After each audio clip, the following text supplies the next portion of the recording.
Okay, so we had a brother called Matthias too. And listen to this. And when I was a child, about 14 years old, I was commended for the love of learning I had, on which account the high priest and principal men of the city came then frequently to me together in order to know my opinion about the accurate understanding of points of law. Ha ha ha ha ha. When he was 14, he's a child prodigy teaching the people in the city. The priests and everyone came to get his opinion. Ha ha ha ha.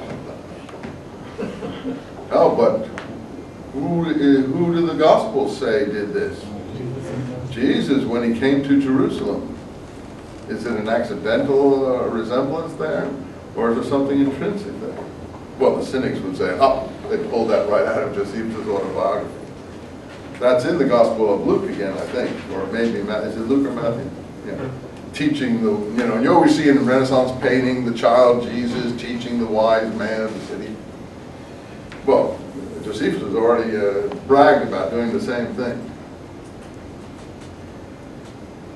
See, that's how important it is to read this stuff. It's really very important. I mean, I don't say that necessarily going to give you the final answers, but you can consider yourself learned in this period without reading this material. Nor can you adopt, even if you reject it, a informed opinion without knowing it. Then you're in a position to make a deformed determination. You say, no, that's not really the same thing, and I don't agree with that, and so on and so forth. That's fair enough. But you have to show familiarity with it. You understand what I mean? And that's what shows you as an informed person. You can't be like the movie makers we just described who know nothing.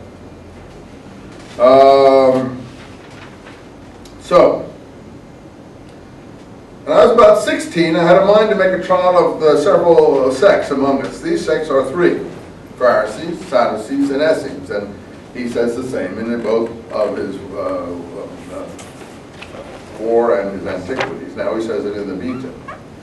As we have frequently told you. See, I've already mentioned this several times. He knows he's mentioned it. For I thought that by this means I might choose the best, if I were at once acquainted with them all.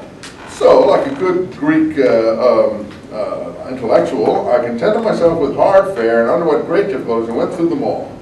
Nor did I consent myself to these trials only, but when I was informed that one whose name was Banus, B-A-N-U-S, lived in the desert, he's in the wilderness, there he is, in the wilderness, and used no other clothing than that growing on trees, and had no other food than that which grew of its own accord, and bathed himself in cold water frequently, both night and day, in order to preserve his chastity, I imitated him in these things and continued with him for 3 years. So when I had accomplished my desires, I returned back to the city, being now 19 years old, and began to conduct myself according to the rules of the Pharisees. Blah, blah, blah, blah.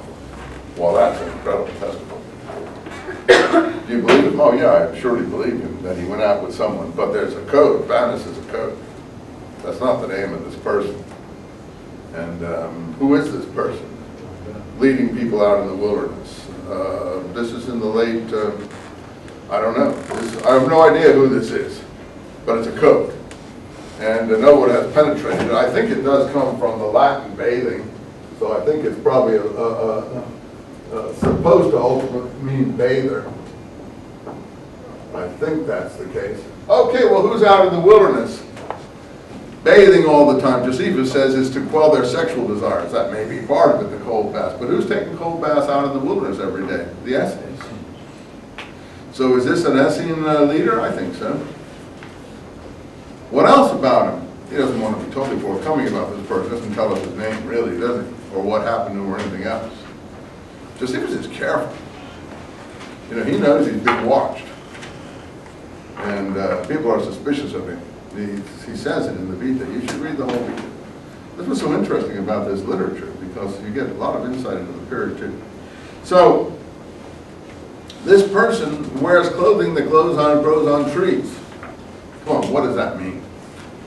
That's just a clumsy way in Greek, and maybe Josephus' Greek isn't that good. A clumsy way in Greek in describing what? Linen clothing. That is, it's not animal clothing, it's vegetable clothing. You know what linen is? Linen is made from flax and things like that. made from things that are vegetable or grow on trees. It is not made from animal fare. I don't think John wore a coat of camel's hair, honestly. Maybe Elijah did, but I don't think John did. But I can't prove that. It's out of, I think they're giving the portrait of John here in the synoptics, at least two of the synoptics, in order, because Elijah is described something like that. You'd have to think Elijah wears a rough cloak. I'm not sure it said camel's cloak. You guys can go back to your Kings and tell me who's familiar with Kings' description of Elijah. I know that leather girdle, but I don't know about the camel's hair cloak in Kings. Anyone can, or is it a rough cloak Elijah's wearing? Well, how do you find it? Well, concordance. I don't have one with me, and I don't have the time to go look it up, but any of you have an Old Testament, you can find it lickety-split and read it back to me, because Elijah appears at the end of 1 Kings and carries over to the beginning of 2 Kings. So you can find it if you have a Bible here. Quickly. If you do, read it to us, what Elijah's clothing was.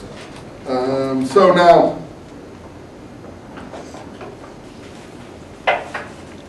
the clothing that grows on trees, I think, is just linen, and the special food that he mentions is wild food, right? Food that grew of itself, that they didn't cultivate. Nuts, berries, things, they weren't cultivators. You know who the Old Testament describes as that kind of group? A group called the Rechabites. It's I cover this in my James book in great detail, in case you're interested. The sons of Rechab.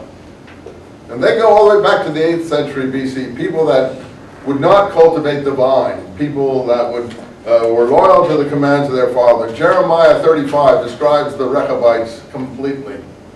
Jeremiah knows the Rechabites, he probably is a member of the Rechabites. Yonadav, son of Rechab, that's who they're descended from, got up on the back of Jehu's chariot and seemed to have been the inspiration for his reforms. Anyway, they were an ascetic group preceding the Essenes. And their main thing is sort of no fixed abode, no impurity from animals, no growing their own food, etc., etc. They were the real, hardcore vegetarian ascetics.